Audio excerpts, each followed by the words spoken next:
আবারও বাড়ছে ডেঙ্গু সংক্রমণ। রাজধানীর হাসপাতালগুলোতেও বাড়ছে রোগীর সংখ্যা। অগাস্টের তুলনায় সেপ্টেম্বরের প্রথম সপ্তাহে রোগীর সংখ্যা উল্লেখযোগ্য হারে বেড়েছে বলে জানিয়েছে চিকিৎসকরা। তারা বলছেন, থেমে থেমে বৃষ্টি এবং অনুকূল আবহাওয়ায় ডেঙ্গুর বাহক এডিস মশার প্রযোজন হচ্ছে। তাই প্রয়োজন নাগরিক সচেতনতা। মনির মিল্লাদের প্রতিবেদন।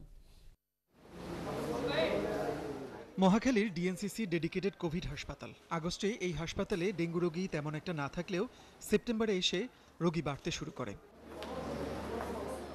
রবিবার দুপুর 12টায় ডিএনসিসি হাসপাতালে ডেঙ্গু রোগী ভর্তি ছিল 48 জন। আগের 24 ঘন্টায় নতুন রোগী ভর্তি হয়েছে 16 জন।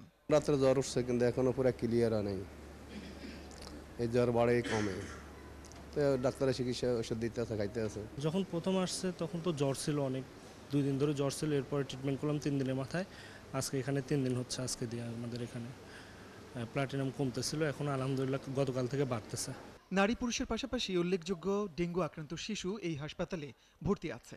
অভিভাবকরা জানালেন, উচ্চ মাত্রার জ্বরের সাথে শারীরিক নানা সমস্যার প্রেক্ষিতে বাচ্চাদের হাসপাতালে ভর্তি করতে হয়েছে। 1 সপ্তাহের উপরে হয়ে গেছে, জ্বর ভালো হয় না। ওষুধ খাওয়াইতেছি, খাওয়ানোর 2 ঘন্টা পর আবার জ্বর রিফেট 103, 4 এরকম এসে পড়তেছে। পরে এখানে হসপিটালে আনলাম। জ্বরের সাথে সমস্যা ছিল, কাশি ছিল, ঠান্ডা ছিল, এই আর এমনি অনেক জ্বর ছিল, প্রায় 102 জ্বর ছিল 2 দিন। মহাখালীর এই হাসপাতালের পাশাপাশি মুগদা জেনারেল হাসপাতাল, ঢাকা মেডিকেল কলেজ, সোহরাওয়ার্দী হাসপাতাল সহ সরকারি অন্যান্য হাসপাতালেও ডেঙ্গু রোগীর সংখ্যা বাড়ছে। চিকিৎসকরা বলছেন, বর্ষা এবারও দীর্ঘায়িত হচ্ছে। থেমে থেমে বৃষ্টি ও রোদের অনুকূল আবহাওয়ায় ডেঙ্গুর বাহক এডিস মশা জন্মাচ্ছে, তাই প্রয়োজন সচেতনতা। গত বছর যেমন শক সিনড্রোমের বা এক্সপ্যান্ডেড ডেঙ্গু সিনড্রোম যেগুলো হয়েছিল, একই রকমভাবে রোগী আসতেছে এবং সিমটম একই ধরনের।